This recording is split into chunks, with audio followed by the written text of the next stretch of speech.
Let us see what do we have for today's reading. So I hope kumain na kayo ng lunch mga babes, no? And don't skip meals, okay? And drink lots of water. Yan. Kasi yung panahon, no, medyo may kainitan. Kahit na sa ibang mga lugar is umuulan at, nag-aambon. Okay, alamin natin kung ano meron rito.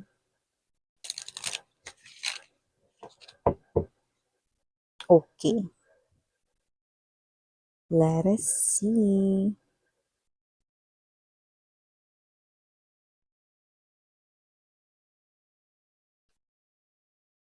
Hmm? Okay. You could be dealing with the King of Cups energy. Wala tayong gender dito mga babes. But it looks like we have here the Eight of Swords energy and the Eight of Pentacles. You could be seeing a lot of number 8s. Okay? But doesn't have to be. So let's see. By the way, if you're hearing something, no, na parang may ingay sa aking background, no, I'm sorry about that. No, it's out of my control, mga babes, no. Kasi baka mamaya nung palayas ako sa barangay namin, pag nireklamo ko yan. Yeah, look at that. See, we have here this Ace of Pentacles energy. Yan, no? So, thank you so much for your patience and understanding. Let's continue this na lang, no? Yeah. Our kapitbahay kasi, no, is making some kind of, fixtures, yan, no, sa kanilang tahanan. So, hayaan natin sila. No? Basta may sarili tayong mundo rito. Okay. So, hi! Hi and hello there everyone! Hi new subscribers, my name is Yan. Welcome here sa ating mga returning tambayers. Thank you sa inyong walang sawang pagtambay. And of course, kung hindi nyo pa nos mga mahal, mayroon pa po tayong isa pang channel. So, okay, you can visit that other channel, no, dyan sa link ng ating description box, no.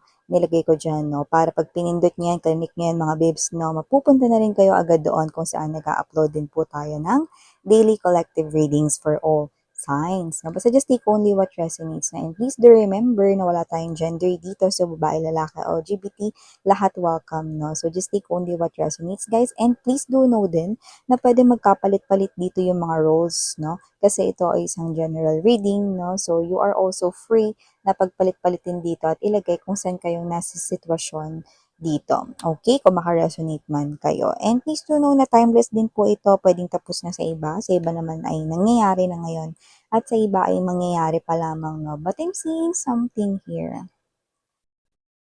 It looks like there's someone here connecting with you at binanggit ko nga sa inyo na yung tao na yun ay nagtataglay ng King of Cups energy, no? That king is someone who is living in his or her own small island, meaning to say that king is someone who is faithful when it comes to offering his or her love.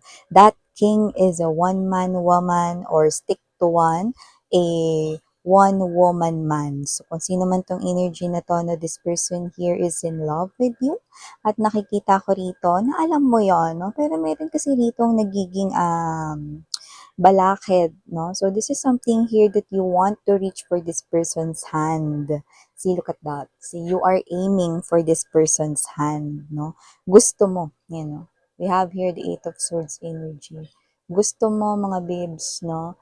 Na magtiwala dito sa tao na to, no? Gusto mo, mga babes, no? Na muli rito, na mag-try, ma-in love, magmahal ulit, no? Because for some reason, bakit mo nga ba yun naiisip, no? Or bakit nga ba ganito ang nagiging reaction mo? It is because pwedeng nagkakaroon na, no, ng confession, pag-amin ng emosyon, no, galing dito sa tao na to, at yung iba, posibleng continuous or tuloy-tuloy yung pagpapa-express niya sa inyo ng kanyang love for you guys, no, or yung feelings and emotions niya for you guys, no? But there's something here na nahihirapan kang magtiwala sa kanya, no? Pero at the back of your mind, you want this. See? Hindi mo lang siya hinag dito, no? This is kiss.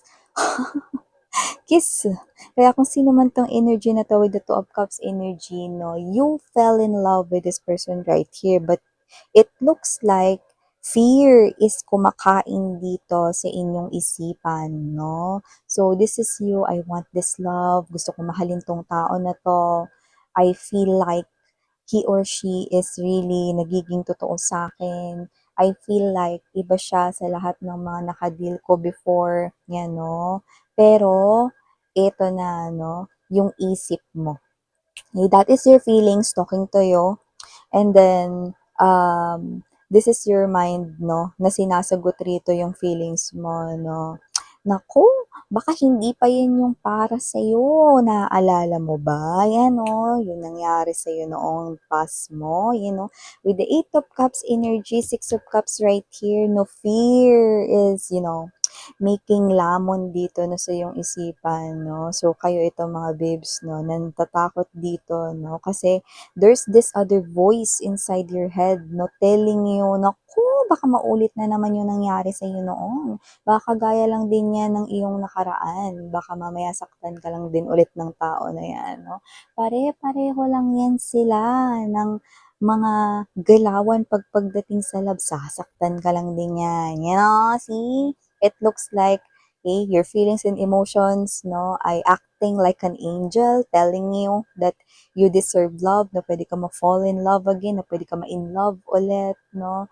But there's this mind acting like a devil telling you, no, kagaya lang din yan ng mga nakadeal mo noon. Iiwanan ka lang din yan at sasaktan, So, ano nga ba ang dapat mong sundin? Kasi from the looks of this one, it looks like nahihirapan kang pagtiwalaan siya. Okay? So, nakita ko dito that what you need is this Eight of Coins energy, Eight of Cups right here. You need to work on your releasing, no, ng inyong past experiences. No? You need to move, okay, far away, no? Or to run away, escape from your past experiences, no? Kaya nga tinawag na past yan eh, kasi lumipas na eh, 'di ba? Tapos na kasi mga mahal, no? So nangyari na, no? Pero nagkaroon ng tinatawag na trauma, no? So this is you, love is so sweet, okay? Nasa sobrang sweet nito, no? Alam mo sa sarili mo na kapag kayan ay niyakap mo, no? Or in-entertain mo, no, you are also willing to get hurt. And yun nga yun, no, ilang beses ka na rin nasaktan sa love, pero yung talagang previous mo, itong recent mo, no, kung sino man yung mokong, no, na nakipaghiwalay sa'yo because there's abandonment issue right here, no, maybe that person right here, left you, okay, left you hanging, no, left you with someone else, left you with any situation na pumagitna sa inyong dalawa, no, so whatever that situation is, it still affects you, yan, no, so you need to work on your past right here, babe, you need to forget about the past and claim this new person right here because this woman, this man right here, LGBTQs of course, welcome din kayo na nagtataglay ng King of Cups energy is definitely a different person right here. So your heart, okay, which is I do feel like that it is also your intuition talking to you with the major arcanas present right here. The Two of Cups energy is also right here, no? And okay, the strength card and there's this hangman energy, no? I love that the hangman energy is in reverse position right here because I do see that from being uncomfortable, magiging komportable na kayo rito, mga babes. No? So, nakikita ko rito that you are also viewing this person right here, no? Your intuition and your heart, no? Iisa yung sinasabi sa'yo, no? Pero your mind tells you fear, 'di ba? Matakot ka kasi masasaktan ka ulit, uulit na naman ulit 'yun, blah blah blah blah. Yan no, yung iba sa inyo pwedeng may options kayo when it comes to love, pero dito kay King of Cups mo gustong iputong ang koronang ito. Ibig sabihin sa kanya mo nakikita yung grass is greener, no? At sa kanya mo nakikita yung stability and permanency na hinahanap mo, yung security, no? Na hinahanap ng kahit na sino when it comes to love life. And I'm seeing, no, na yung takot mo mga babes, no? Iaalis na kayo dyan, no? So, hindi siya magdadalawang isip na ialis kayo dyan, no? And this person right here is coming from the place of love for you. So, alam niya rito na talagang you've got hurt, no, for failed relationships na ah, na kinabilangan mo noon. No, taray, lalim. Kinabilangan. So with the Two of Swords energy, nakita ko rito, no, that this person will never hesitate, no, na i-save ka, no, from those trauma, no, na inabot mo sa yung mga nakadil na mga kwentang mga lalaki or mga babaeng piniibig ka lang tapos iniwan ka, diba? But this person right here with the full card energy will try to save you from all of this traumas right here and will enlighten your mind. Yun, no? Okay? This person will enlighten your mind right here, no? That you deserve love. Okay? Ipapakita niya yun sa'yo na deserve mong mahalin at makareceive ng tunay na pagmamahal. At yung tunay na pagmamahal na yun, no? Ay kanya ritong willing i-offer or i-alay sa'yo. No? So, nakikita ko rito that this is something here na hindi magiging mabilis at madali, lalo na you are someone here who's afraid to fall in love again. But nakikita ko rito, you're not afraid to fall in love again actually, no? You are afraid to get hurt. And it is because of that naaalala mo yung mga nagawa sa iyo rito, yung mga pag-iwan sa iyo rito, no, ng mga exes mo na ngayon. Okay, so I do pick up no, na this person ay matutulungan niya kayo because I love that your future energy is like this. Seven of Cups energy, okay, Queen of Swords, and there's that Queen of Wands. See, anong ibig sabihin nun, no? Nakikita ko na unti-unti kanyang matutulungan hanggang sa wala ka ng pakialam sa iyong nakaraan, no? So, you are no longer paying attention right here, no? Even yung mga cup na nasa paligid mo, no? Lahat ng mga pwedeng posibleng, may mga lalapit pa sa'yo rito, no? Sa mga susunod na mga buwan right here, na may mga magpaparamdam pa sa'yo na, alam mo, collective, gusto ko tayo, no? At meron pang mga iba pa na magpaparamdam sa'yo, magpapahaging sa'yo na gusto ka nila rito, pero you will not see them because you will now focus with this King of Cups energy. No, babae, lalaki, LGBT, magpo-focus ka na lang dito sa tao na to, mga babes, no? Kasi siya na lang yung nakikita mo. Siya na lang yung pinagtitiwalaan mo, no? So nakita ko rito that with the Queen of Swords energy, you're gonna cut ties, no? So, lahat ng mga, siguro yung iba sa inyo, no, naging tatlo, exactly, no, yung mga nanloko sa inyo, no, na mga naka-in relationship ninyo, no. So, nakita ko rito that you are now willing to cut ties with your past and move forward in the present moment together with this person right here.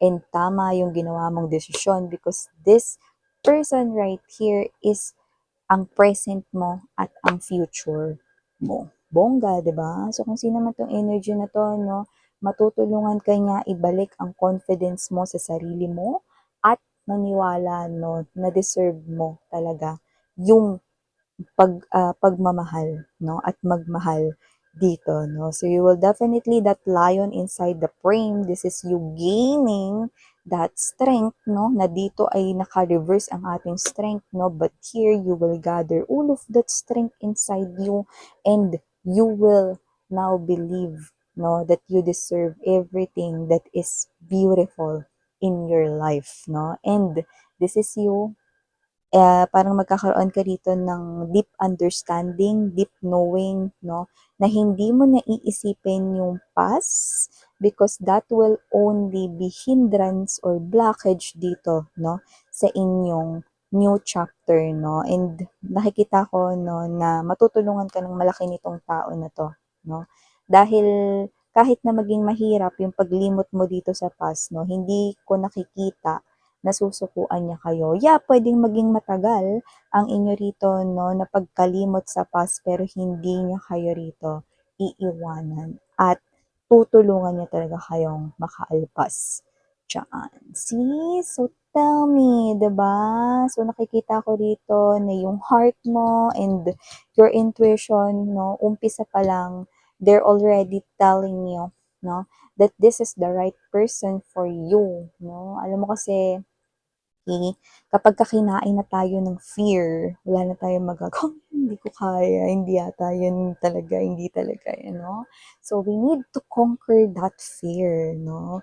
And I do pick up that this is something here well guided, no, by the universe because I'm seeing that, okay?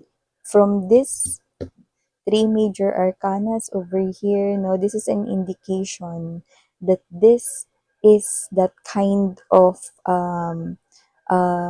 love situation, no, na pinoprotektahan ng mga angels and guides ninyong dalawa. Okay? So, ito yung mga mensaheng nakuha natin here for you guys. No, but for some reason, I'm picking up initials, dalawa, no? So, we have here letter S and we also have here letter U. Yan, no? So, pwedeng yan yung initials or meron siya niyan sa mga parts ng kanyang ng name, no? Letter sa kanyang name or pwedeng sa inyo. Just take only what resonates. Thank you so much mga babes. And, by the way, yung infinity sign, no, I looks like number 8. No, that's why I've mentioned if nakakita ba kayo ng maraming 8 or what, no, but this is that kind of infinity and beyond connection right here. This person will stay in your life and nakikita ko rito that you will definitely grow old together with this person. So, again, I'm Yuriana Oni. Thank you so much for your time here, babe. And sarang hiya, love and light. Annyeong.